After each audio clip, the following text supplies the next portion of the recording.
Good morning बच्चों। बेटा this is your lecture number 9th, okay, for 9th class, and it's 13th of May. Okay. In our previous lecture we have studied about transport across plasma membrane. ठीक है, हमने transport of across plasma membrane पढ़ा, जहां पे हमने diffusion पढ़ा, हमने osmosis पढ़ा। ठीक है, और इसके अलावा हमने पढ़ा कि कितने टाइप के ट्रांसपोर्ट होते हैं, जहां पे हमने पैसिव ट्रांसपोर्ट देखा, हमने एक्टिव ट्रांसपोर्ट देखा। क्या होता है passive transport? Transport where there is movement from high concentration of any substance to its lower concentration, यानी along concentration gradient। ठीक है, without any utilization of energy। ठीक है, फिर हमने एक्टिव ट्रांसपोर्ट देखा। एक्टिव ट्रांसपोर्ट में हमने देखा कि when the movement is against concentration gradient, low concentration to high concentration। ठीक है, with requirement of energy। ठीक है, इसके बाद देखो हमने एक फैसिलिटेटेड डिफ्यूजन भी पढ़ा था, जहां पे हमने कैरियर प्रोटीन्स की बात की थी। ठीक है, तो ये सब चीजें हम कंप्लीट कर चुके हैं। हमने अपना टॉपिक छोड़ा था बल्क ट्रांसपोर्ट पे। ठीक है ना, तो today we will discuss bulk transport. तो बेटा अब तक जो आपने पढ़ा है, इन दैट केस क्या पढ़ा है हमने पढ़ा है कि जितने भी सब्सटेंसेस हैं, चाहे एक्टिव ट्रांसपोर्ट शो कर रहे हैं, चाहे वो पैसिव ट्रांसपोर्ट शो कर रहे हैं, वो प्लाज्मा मेम्ब्रेन को क्रॉस करके जा रहे थे ना। ठीक है, लेकिन बल्क ट्रांसपोर्ट का मतलब क्या होता है? जब कोई पर्टिकुलर सब्सटेंस, चाहे सॉलिड हो, लिक्विड हो, वो एक मास में फ्लो करता है, इकट्ठा एक साथ बहुत सारी चीजें एक साथ मूव कर रही है, उसको क्या बोलते हैं हम? Bulk transport. when there is transport of substance, ठीक है, in a large quantity। ठीक है, in large quantity, उसको क्या बोलते हैं हम? बल्क ट्रांसपोर्ट, मैसिव ट्रांसपोर्ट भी बोलते हैं। ठीक है, अब देखो बल्क ट्रांसपोर्ट बेसिकली बेटा आपको दो टाइप का करना है। एक तो होता है एंडोसाइटोसिस। ठीक है, जब कोई पर्टिकुलर सब्सटेंस सेल के अंदर एंटर करता है, ठीक है ना, तो उसको क्या बोलते हैं हम? एंडोसाइटोसिस। और जब कोई सब्सटेंस सेल से बाहर आता है तो उसको क्या बोलते हैं बेटा? एक्सोसाइटोसिस। ठीक है ना, यहाँ पे when cell take some substance inside it, ठीक है, from outside, inside से बाहर से अंदर आए, ठीक है ना, some substance into it कर सकते हो, inside it कर सकते हो। ठीक है, और यहाँ पे when cell expel out some substance from it, ठीक है, अपने अंदर से सेल कुछ बाहर निकाल रही है, तो उसको क्या बोलते हैं? एक्सोसाइटोसिस। ठीक है, अब जो एंडोसाइटोसिस है वो भी दो टाइप की होगी। ठीक है, endocytosis is of two types. कैसे? एक तो होती है फैगोसाइटोसिस। ठीक है, और एक बेटा होती है पिनोसाइटोसिस। ठीक है, अब ये फैगोसाइटोसिस और पिनोसाइटोसिस क्या है? When cell take solid substance, ठीक है ना, सॉलिड सब्सटेंस अगर वो ले रहा है, ठीक है, जैसे कि फूड पार्टिकल, जनरली क्या लेता है? Food particle. ठीक है, तो उसको क्या बोलते हैं हम? फैगोसाइटोसिस। ठीक है, जैसे एग्जांपल की बात ले, हम यहाँ पे बहुत सारे हमारी बॉडी के ऐसे सेल्स हैं जो फैगोसाइटोसिस शो करते हैं। ठीक है ना, तो यहाँ पे जो फूड पार्टिकल ले रहा है, इस प्रोसेस को हम क्या बोल सकते हैं? फैगोसाइटोसिस का शॉर्ट फॉर्म अगर बोले तो हम बोलते हैं सेल ईटिंग, और उसको बायोलॉजिकली क्या बोलोगे? फैगोसाइटोसिस। जब सेल कोई सॉलिड चीज खाता है, अभी देखेंगे बाई डायग्राम कैसे खाता है। ठीक है ना। जब कोई सेल कोई पर्टिकुलर सॉलिड चीज को एनगल्फ कर रहा है, खा रहा है, निगल रहा है, ठीक है ना, समझ में आ गई बात। यहाँ पे टेक की जगह आप डायरेक्ट एनगल्फ भी कर सकते हो, निगलना, ठीक है। तो उसको क्या कहेंगे आप, फेगोसाइटोसिस। अभी हम थोड़ा सा डिटेल से करेंगे इसको। पिनोसाइटोसिस में क्या होता है, when cell take liquid substance, when cell take liquid substance, ठीक है ना। जब कोई पर्टिकुलर सेल लिक्विड सब्सटेंस को अंदर ले रहा है तो उसको क्या बोलते हैं, पिनोसाइटोसिस। इसको क्या बोलते हैं, सेल ड्रिंकिंग। जनरली सेल के अंदर जब कोई लिक्विड एंटर कर रहा है, ठीक है, चाहे वो किसी पर्टिकुलर चीज की फॉर्म में हो, केमिकल की फॉर्म में हो, तो उसको सेल ड्रिंकिंग कहा जाएगा। और बायोलॉजिकली उसको क्या कहते हैं हम, पिनोसाइटोसिस, ठीक है। अभी इन दोनों प्रोसेसेस को डिटेल में करेंगे। ये जस्ट एक आपका फ्लो चार्ट है जो आपको याद रखना है।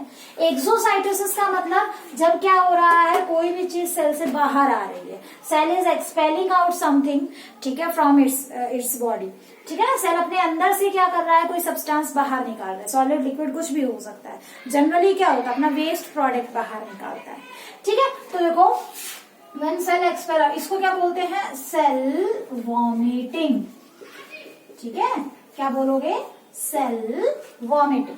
अब एक बार डायग्राम के थ्रू देखते हैं हम कि एक्सोसाइटोसिस क्या है, फेगोसाइटोसिस क्या है, ठीक है, या पिनोसाइटोसिस क्या है, ठीक है ना। तो एक बार स्क्रीनशॉट ले लो बेटा इसका, ताकि आप लिख सको इसको अपनी नोटबुक के अंदर, ठीक है। मैं भी ले लिया होगा। अब देखो, हम बात करते हैं कि कैसे, मतलब एक डायग्रामेटिक व्यू क्या है आपका, फेगोसाइटोसिस कैसे होगी। देखो, जो लोअर ऑर्गेनिज्म होता है, लोअर का मतलब ऐसे ऑर्गेनिज्म जो एक ही सेल से बने हुए हैं, यूनिसेलुलर ऑर्गेनिज्म की बात करें, नाम याद है आपके, एक आधा एग्जाम्पल याद करो, अमीबा जैसे आपने पढ़ा है ना। तो क्या होता है, देखो, मान लो ये पर्टिकुलर सेल है, ठीक है ना, ये पर्टिकुलर सेल है, ठीक है। हम पढ़ रहे हैं चलो फेगोसाइटोसिस वैसे शो कर देते हैं। अब क्या है, मान लो यहाँ पे कोई फूड पार्टिकल है, ठीक है, ये फूड पार्टिकल है, तो क्या करेगा ये सेल, क्या करेगा, अपनी जो है आउटग्रोथ शो करेगा इसके चारों तरफ।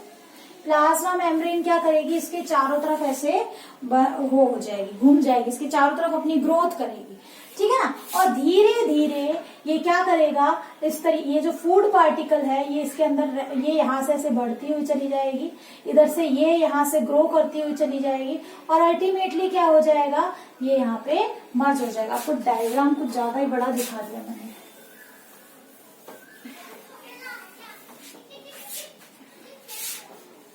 फेगोसाइटोसिस, ठीक है। मान लो ये आपकी कोई पर्टिकुलर सेल है, ठीक है, ये कोई फूड पार्टिकल है, ठीक है, ये सेल का न्यूक्लियस हो गया, ये सेल का साइटोप्लाज्म हो गया। तो क्या होगा, ये पर्टिकुलर सेल के, ये इस फूड के चारों तरफ क्या ग्रो करेगी, एक आउटग्रोथ ग्रो करेगी, कुछ इस तरीके से, ठीक है। अल्टीमेटली क्या होगा, ये पर्टिकुलर आउटग्रोथ ऐसे कंप्लीट हो जाएगी और आपका फूड पार्टिकल अंदर आ जाएगा, ऐसे करके, ठीक है। आगे बात समझ में, जैसे ही फूड सेल के नजदीक आया, सेल की मेम्ब्रेन ने उसको घेर लिया, सेल ने अपनी आउटग्रोथ की और उसको अब चारों तरफ से घेर लिया, इस तरीके से ग्रो किया। जैसे ये यहाँ से ऐसे, जैसे मान लो इस डायग्राम को अगर थोड़ी देर के लिए हम ऐसा बनाएं, ठीक है, कुछ इस तरीके से बना, तो इधर से ये ग्रोथ ऐसे होती जा रही है, इधर से ये ग्रोथ ऐसे होती जा रही है, और अल्टीमेटली हमारे पास क्या बन गया है, कुछ इस तरीके का स्ट्रक्चर बन गया है, ठीक है। ये जो स्ट्रक्चर बना है इसको क्या बोलते हैं, इसको बोलते हैं फूड वेसिकल। क्या बोलोगे, फूड वेसिकल या फेगोसोम, ठीक है, फेगोसोम। अब क्या होगा, अब आगे चल के हम पढ़ेंगे, आगे चल के ये लाइसोसोम नाम के सेल ऑर्गेनल के साथ फ्यूज होगा जो इस फूड को डाइजेस्ट कर देगा, ठीक है। तो क्या होता है, सेल की मेम्ब्रेन जब एक आउटग्रोथ शो करके और क्या बना लेती है, एक फूड वेसिकल बना लेती है। वेसिकल यू मानो पाउच लाइक स्ट्रक्चर, और फूड वेसिकल यानी उस पाउच लाइक स्ट्रक्चर में क्या भर गया है, फूड भर गया है, ठीक है। इसको फेगोसोम भी कहते हैं। अब फेगोसाइटोसिस कहाँ यूज होती है, ठीक है ना, हमारी बॉडी के जो इम्यून सेल्स होते हैं, जैसे जनरली बात करें WBC, ठीक है ना, WBC, ठीक है, वो क्या शो करती है, दे किल जर्म्स बाय फेगोसाइटोसिस। फेगोसाइटोसिस, हमारी बॉडी में कोई भी पर्टिकुलर बैक्टीरिया आ जाए तो हमारी बॉडी की जो WBCs हैं वो क्या करती हैं, वो उनको ऐसे खा जाती हैं, निगल जाती हैं, निगलना ही तो है ये, ठीक है ना। The engulfing of solid substance by cell is known as phagocytosis. Clear, ठीक है। अगर बात करें हम पिनोसाइटोसिस की, पिनोसाइटोसिस, ठीक है, तो पिनोसाइटोसिस के अंदर क्या होगा बेटा, यहाँ पे सेल ड्रिंकिंग है, यानी कि कोई लिक्विड सब्सटेंस सेल के बाहर है। मान लो ये प्लाज्मा मेम्ब्रेन है, ठीक है, this one is plasma membrane, ठीक है, और यहाँ कोई लिक्विड सब्सटेंस है। तो प्लाज्मा मेम्ब्रेन क्या करेगी, प्लाज्मा मेम्ब्रेन इस तरीके से इनफोल्डिंग शो करेगी, अंदर एक पिट लाइक स्ट्रक्चर बना लेगी, ठीक है, और ये सारा का सारा सब्सटेंस इसमें ऐसे भर जाएगा। अल्टीमेटली क्या होगा, यहाँ से इस तरीके से यहाँ पे ये स्ट्रक्चर जो आपका ऐसे करके यहाँ पे ये सारा स्ट्रक्चर अंदर चला गया, ठीक है, और सेल ने क्या किया, कोई भी चीज अंदर ले ली। अब ये वेसिकल सेल के अंदर चला जाएगा और मूव करेगा। समझ में आ गई बात, तो ये क्या कहलाता है, पिनोसाइटोसिस, ठीक है, आगे बात समझ में। और तीसरा जो था आपका एक्सोसाइटोसिस। एक्सोसाइटोसिस में क्या होता है, सेल से कोई भी चीज बाहर आती है। बाहर किस सेंस में आएगी बेटा, देखो मान लो ये आपकी प्लाज्मा मेम्ब्रेन थी, ठीक है, और चलो सेल ही बना लेते हैं, ये आपका सेल है, ठीक है, और सेल में क्या है, अब वो फूड सपोज करो डाइजेस्ट हो चुका और वहां से अनवांटेड वेस्ट जो है वो उस वेसिकल में बचा हुआ है, ठीक है ना, तो ये हमारा क्या है, रेजिडुअल वैक्यूल है। आगे पढ़ेंगे हम रेजिडुअल वैक्यूल क्या होता है, ठीक है। ये धीरे धीरे मूव करेगा और प्लाज्मा मेम्ब्रेन के पास जाएगा और प्लाज्मा मेम्ब्रेन से फ्यूज हो जाएगा, ठीक है। फ्यूज होने के बाद सारे कंटेंट क्या करेगा, बाहर रिलीज कर देगा और फिर ये मेम्ब्रेन स्ट्रेट हो जाएगी। देखो ये जो रेसिडुअल है ये उसी से बना हुआ है, वो फूड उसी फूड वेसिकल के अंदर डाइजेस्ट होगा, डाइजेस्ट होने के बाद जो चीज सेल को चाहिए वो एब्जॉर्ब हो जाएगी और अनवांटेड उस वेसिकल में ही बच जाएगा, ठीक है ना। ये ऐसा वेसिकल है जिसमें से जो डाइजेस्टेड है वो फूड एब्जॉर्ब कर लिया गया है और अनवांटेड फूड इसी के अंदर रह गया। और अब इस टाइप का वेसिकल जिसके अंदर अनवांटेड वेस्ट बचा हुआ है उसको हमने रेजिडुअल वैक्यूल नाम दिया है, ठीक है। अब ये बाहर जाए कैसे, मूव करके जाएगा और प्लाज्मा मेम्ब्रेन के साथ फ्यूज हो जाएगा और क्या शो करेगा, अपनी सारी चीजें बाहर एक्सपेल कर देगा।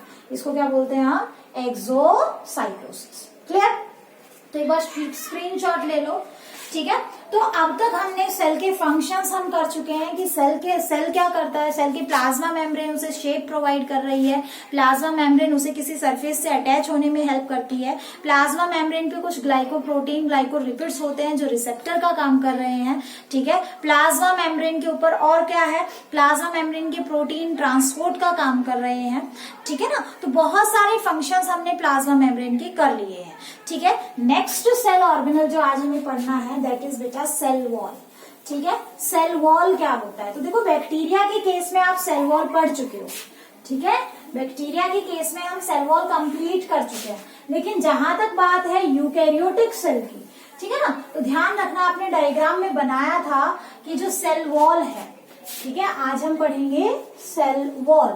तो बेटा सेल वॉल जो है वो क्या होती है, किसमें प्रेजेंट होती है, सबसे पहली बात it is present in algae, ठीक है, एल्गी के अंदर होती है, फंजाई के अंदर होती है, ठीक है ना, ऑल ग्रीन प्लांट्स में होती है,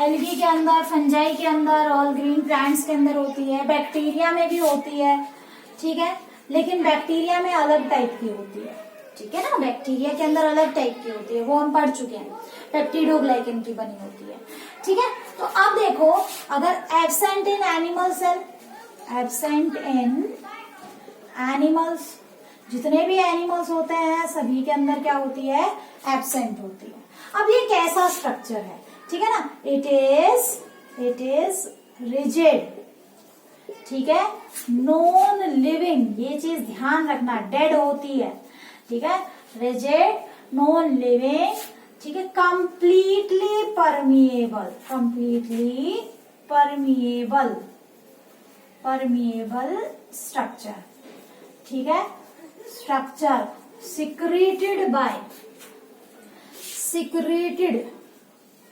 by सेल itself, ठीक है, सेल खुद इसको क्या करता है, सिक्रीट करता है।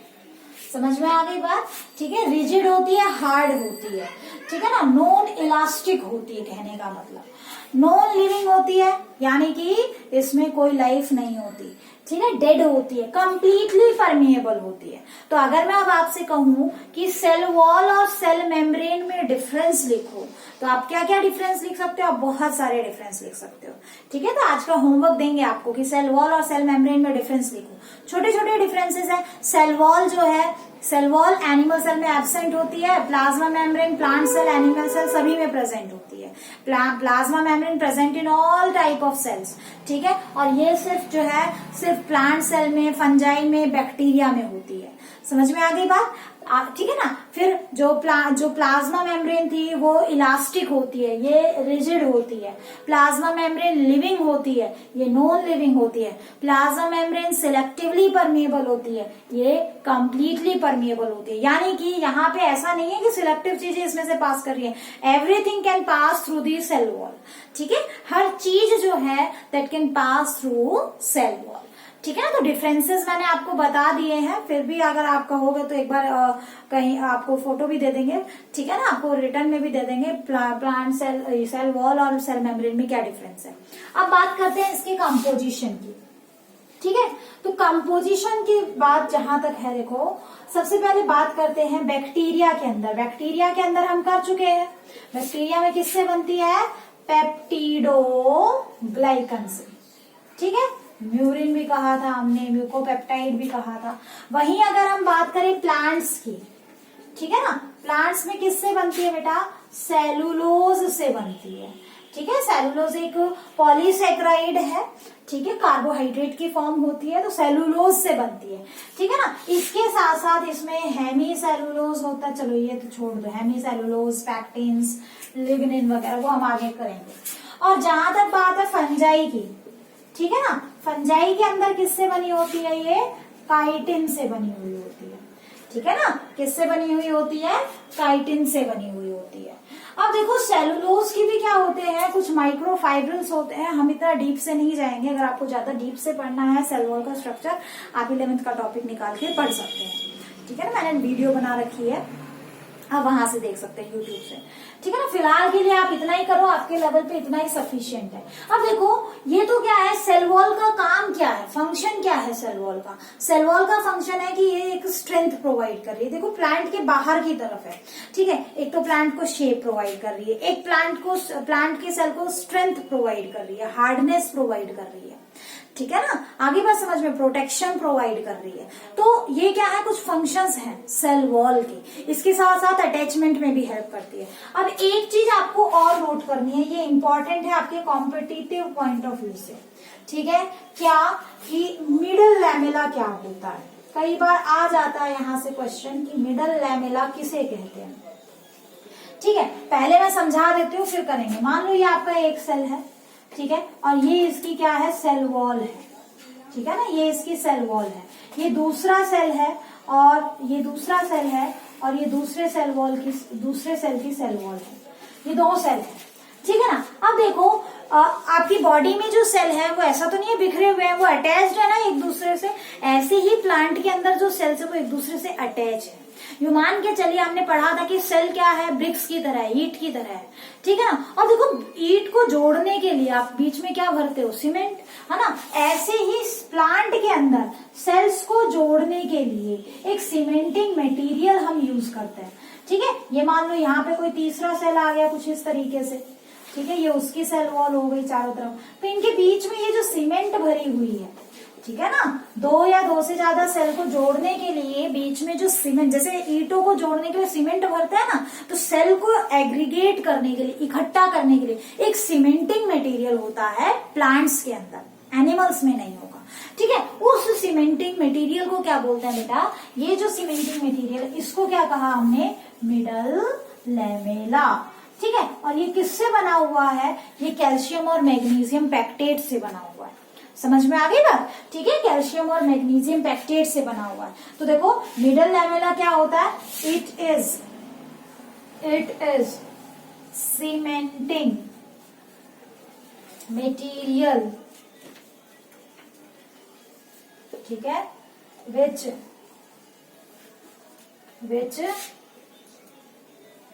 एग्रीगेट्स या विच ग्लू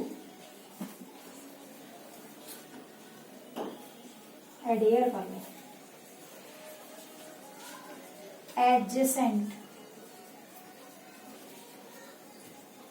एडजेसेंट प्लांट सेल्स। ठीक है, it is made up of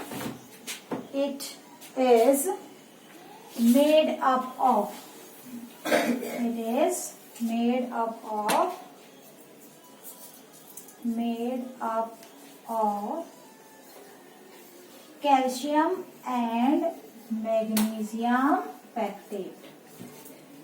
ठीक है, कैल्शियम और मैग्नीशियम पैक्टेट से बनता है।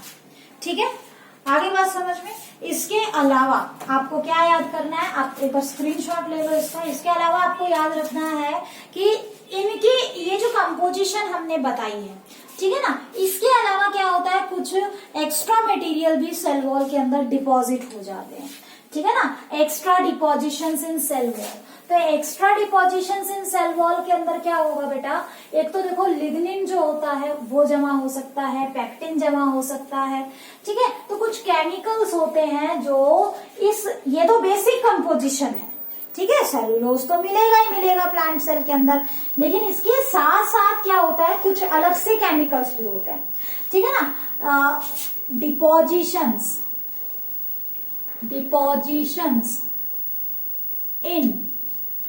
in cell wall। ठीक है, डिपोजिशंस इन सेल वॉल, समझ में आ गई बात। जैसे लिग्निन, ठीक है, जैसे लिग्निन हो गया और इसके अलावा आपका पैक्टिन हो गया। ठीक है, ये दोनों तो किसके लिए होते हैं, फॉर स्ट्रेंथ के लिए। ठीक है ना, फॉर स्ट्रेंथ के लिए। एक होता है क्यूटिन नाम का सब्सटेंस, ठीक है, to prevent excess loss of water from upper surface of leaves,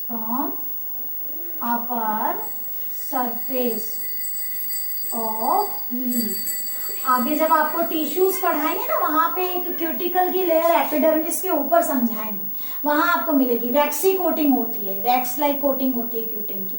समझ में आया। तो ये क्या है, कुछ केमिकल्स हैं। इसके अलावा सुबरिन, ठीक है ना, ये क्या होती है, ये वाटर इम्परमिएबल होती है। जैसे मान लो प्लांट को कोई हिस्सा है जिसको वाटर और एयर टाइट बनाना है, मतलब वहां से वाटर और एयर जो है पास नहीं होनी चाहिए। ठीक है, तो उस केस में क्या होगा, सुब्रिन की डिपोजिशन हो जाती है। ठीक है, और उस पर्टिकुलर पार्ट में क्या एंटर नहीं करता, वाटर और एयर जो है वो अंदर एंटर नहीं कर पाता।